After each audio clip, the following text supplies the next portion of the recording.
Apple makes the wrong decisions all the time. Have you seen the notch on the MacBook Pros? Have you seen the fact that they've removed the power adapter from iPhones, or the fact that they got rid of the headphone jack as early as they did? But nothing shows that to me, at least in some contexts, more than the fact that they've removed one of my favorite features, the MacBook Touch Bar. What? Yeah. Welcome, my friends, to episode 1 of Garbage Town, the show where Austin upsets a lot of people on the internet. So why does Apple make the wrong decision? Now, when it comes to the Touch Bar, I think regardless of which camp you're in, and I will freely admit that I'm in the camp if I think the Touch Bar was really good, but regardless, this was a decision that they made, that they brought out on their MacBooks, and now they've dropped, and it's something that I think is easy to make fun of.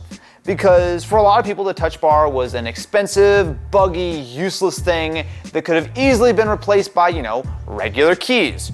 Evidenced by the fact that, the new MacBooks just have regular keys now. The Touch Bar is dead. But on the flip side, in my opinion, the Touch Bar was a really good idea. Now, sure, it never really reached its full potential, but it's something that I actually use on a very regular basis. Whether it's, having shortcuts in Final Cut, or when I'm recording in QuickTime, I can see how long I've been recording and have the buttons, or even if it's something as simple as just having a quick little slider to adjust your brightness or the volume on your MacBook. To me, there has always been real value there. But not everyone agrees, and I think that kind of speaks to a larger overall point about not only Apple, but about how a lot of times when Apple comes out with one of these big, bold decisions, whether it's the Touch Bar, the notch, or whatever, people make fun of it. Then, more often than not, companies copy it, and we forget all about the fact it was ever controversial in the first place. So when you look at the notch on these new MacBooks, sure, ultimately, whatever, the screen's slightly taller, it's probably pretty easy to get around. And yes, it's easy to dunk on them for the questionable software support like Quinn has shown on Twitter, but I think it's worth a thought on the notch itself, because Apple's no stranger to notches, right? They've had the notch on the iPhone ever since the iPhone 10, whereas pretty much everyone else has gone to something like a hole punch or whatever. They still sell the notch there, and now they've introduced it on the laptops, which for the sort of basic surface level explanation, is just there to give you a larger screen and they can fit a bigger, higher quality webcam. Objectively a good thing. But the size of it almost looks like, why isn't there like Face ID or something? Like, it's this just huge notch that doesn't actually accomplish anything. But on the flip side, especially when you look at history on how many of these weird decisions Apple's made, and sometimes they're right, sometimes they're wrong about, would you be that surprised if 2 years from now we're all talking about the new XPS 13 that has a notch, or the Razer Blade or whatever that has a notch? Probably not. There's definitely a little bit of a history of Apple making a big decision and then everyone else being like, that's dumb, let's get this copied right now. There's no doubt that Apple is an incredibly influential company in the tech space. I don't think there's a better example of this than USB Type-C. Now, back in 2015, when the MacBook 12-inch came out with USB-C, it was different. But also, I don't think there's any doubt now that it was a good decision. I mean, pretty much everything these days uses USB-C, whether it be a tablet, a computer, the iPhone. I mean, almost everything uses USB-C these days, which is undoubtedly a great thing. Now, of course, with the benefit of hindsight, it's easy to say something like, yeah, USB-C was a good idea. Sometimes it's not quite as clear-cut.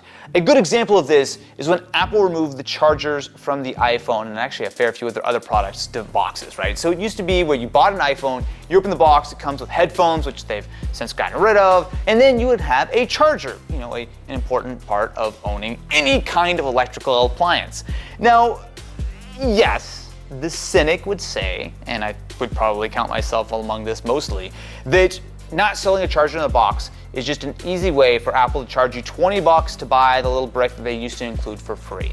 Now, on the flip side, you could certainly argue that it's more environmentally friendly to not ship extra stuff, which ultimately a lot of them end up being e-waste. It's cheaper and more economical to ship, that's the same word, to ship all these iPhones without the chargers. But the thing that kind of gets me is not so much the decision that Apple made, but the reaction around it, of everyone making fun of it, Samsung specifically, and they're tweeting out, ha ha ha, we still sell a charger in the box. and then 6 months later they delete that tweet and ship you a Galaxy S21 without a charger in the box. The Pixels do it, pretty much everyone has done it.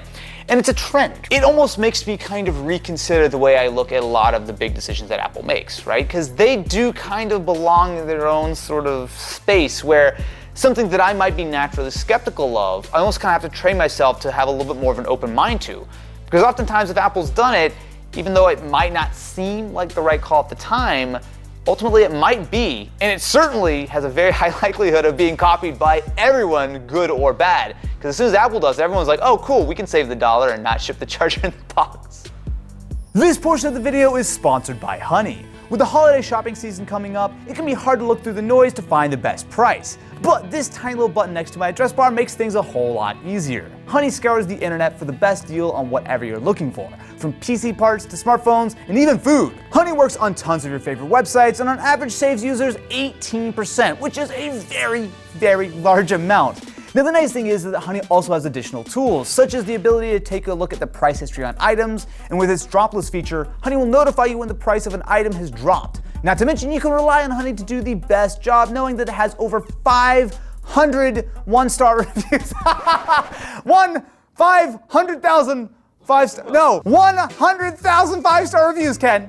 Well, yeah, it's a lot of reviews. That's very different from 501 stars. No, but it makes sense. It's the same amount of stars. No, that's not how that works. Honey, please don't fire me. I'm sorry. So definitely be sure to go check out joinhoney.com/Austin Evans. And if you'll excuse me, I'm gonna go make sure I get my 1-star and 5-star reviews mixed because it's very confusing. I just did this is 7. This is 1, 2. This is 5. I think it's worth thinking about the fact that Apple is certainly not always right. So a great example of this is the 2013 Mac Pro, the trash can Mac Pro, if you will. This was a desktop that I was incredibly excited for when it first came out. It was such a cool design, and there were a lot of things sort of technically that made this a very impressive system. Not like you get it spec'd out with Xeon processors with a ton of cores and tons of memory, but it was easily upgradable. You could just slide the thing off, you could load in more RAM. I had a Mac Pro myself that I really enjoyed, and it also brought dual GPUs to the fray. Now, this was not something that was normal at the time. The issue here was that Apple was designing around Intel CPUs and AMD GPUs. And ultimately, all of those things took way more power over the years as the upgrades and the new generations came out. And the thermal design of the Mac Pro couldn't keep up, which meant that even though they brought out a brand new design of the Mac Pro in 2013, they never updated it all the way until like 2020 when the brand new Mac Pro came out. Another really good example that I think a lot of people would probably appreciate is the 2016 MacBook Pros. Those systems, while today, when you look at the current MacBook Pro, it has, more ports and all this kind of stuff, but that MacBook had butterfly keyboards. I mean, I always thought they were okay, but they certainly weren't the best decision long-term for the actual sort of like feel. But more importantly than that, they broke. They broke all the time, to the fact where I think Apple ended up doing like 3 or 4 revisions of the butterfly keyboard because they kept getting like broken and stuff. And to be fair, I actually broke one of mine too. Like a couple of my keys just stopped working, and the way to fix it would be to replace half your chassis. So look, I don't want to sit here and tell you that Apple's always right, and if you see Apple do something, everyone's going to copy it, because they've been very wrong many times. An excellent example of this is with Right to Repair. Now, in the early days, this wasn't a problem. Older computers had a lot of off-the-shelf components, and it was very simple to upgrade it yourself or to make repairs. But as devices have gotten more and more complex and complicated, it has become harder and harder to pull off. And Apple has done nothing but make this more and more difficult over the last few years. You look at something like the last generation MacBooks or current iPhones, and they're an absolute nightmare to do any kind of repairs on at all. The way that Apple's approached this traditionally has been very, very poor. But thankfully, they've taken their first step to making this better. It is only a first step, but they've taken it. Apple has announced their self-service repair program, which allows you to get access to not only manuals and guides, but also the authentic parts directly from Apple to replace things like the battery, screen, and camera on your iPhone. Supposedly there will be more stuff for the Macs coming soon. This is nice to see. Now, you're certainly going to be paying the Apple tax on these different items, and At the moment, it doesn't seem like they're really enabling you to do swaps between devices. So say you have an old iPhone, you want to swap over the battery or the screen or something to a donor model. It doesn't seem like they're supporting that, which would be nice. But this is a case where Apple is not doing this because they want to be this amazing, environmentally friendly company or anything like that. The real issue here is that they're basically being forced into the decision between impending regulation, especially in Europe. There's a lot of heat on companies such as Apple to standardize things and to make it easier to repair and to upgrade your systems. And while we will certainly never go back to the old days of taking 5 minutes to go and throw in a new set of RAM and hard drives and SSDs and all that kind of stuff, like it is always going to be a little bit more difficult today with just how integrated systems are. It is nice to see Apple taking a good step here. Unfortunately, this is not a case where they are leading. It is absolutely a thing of they are being dragged into the future whether they want to be or not. But there are also scenarios in which I have thought that Apple were completely wrong, and then, well, I was the wrong one. The headphone jack is probably the most famous example of Apple making a very big decision that ultimately everyone did sort of copy. Now, I don't want this to seem like Apple was the first company in the history of the universe to think about removing the sacred headphone jack, right? When it comes to designing specifically a smartphone, there's a very limited amount of space inside, right? You've got to fit your batteries, your cooling, all kinds of antennas, and just there's all this kind of stuff that needs to go inside of a phone. And so I do think it was inevitable that the headphone jack was gonna go, right? But what Apple did was they didn't really wait for its natural time. They pushed things forward in a big way by bringing out AirPods. Now, again, the cynical side is that they removed the headphone jack and in the same breath, they offer a $170 brand new pair of headphones. Oh boy, what a perfect solution. But now that we've got a few years of sort of context and hindsight to look at, the headphone jack did need to die, right? I do believe that that was the case. It did need to go. There were more important things like waterproofing and whatnot that needed to be prioritized. But also AirPods were way ahead of anything else that was around at the time. And without the sort of impetus, because the headphone jack was dropping, to create a pair of completely wireless earbuds that were just as seamless, if not maybe even more so to use than using your wired headphones, that ultimately really drove things forward. I mean, look at pretty much every other smartphone or tech company out there. They sell a pair of AirPod-like earbuds, right? I mean, it took a couple years, to be fair, for pretty much everyone to catch up. So now, tell me, Yeah. Apple might be wrong, Yeah. and they might think they're wrong. Yep. But what do you think of their attitude? I mean, Apple definitely comes off as elitist, right? Apple always come off as, well, we know what's best, right? And I think that has somewhat softened over the last couple of years. Certainly, it seems like they're listening to the more enthusiastic users, whether it's the pro market or, I mean, look at the 2021 MacBook Pro. I'm gonna keep coming back to this. This is the design where Apple's basically gone back to what they were doing in like 2015, right? Like, when do you ever see Apple make a product that was like the previous generation, right? Like, they just don't do that. At the very least, they know that they've done wrong, or at least they definitely hear people. It's just sometimes whether or not they want to act on that is another story. It's a complicated subject, man. It's a really complicated subject because ultimately Apple is one of the world's most successful companies of all time, right? I mean, they've clearly gotten to that point by making some smart decisions.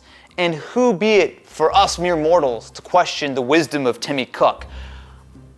But there are also some scenarios in which I think that they could have done things in a little bit of a better way. When you come out with an iPhone 13 that has the, the ProMotion display, it's like 120 hertz, you can't really talk to me about it as if this is sort of the coolest, most revolutionary idea ever, when I've been using a Razer phone from 2017 that had a 120 hertz display, right? It's like, it's the way that they position these things with so much hubris and so much confidence and so much like, oh boy, we got it. I think almost that more than anything sort of rubs people the wrong way, which makes them very easy to make fun of. And I think it's easy until you have the hindsight to really forget that a lot of times they actually are right. But only after we've already made fun of them and then everyone's copied them and it becomes normal, do you really realize that like, oh, actually, yeah, that was the right decision, wasn't it? I think Apple tries so hard and got so far, but in the end, their mistakes never even matter. No one's gonna get that reference. Literally zero people.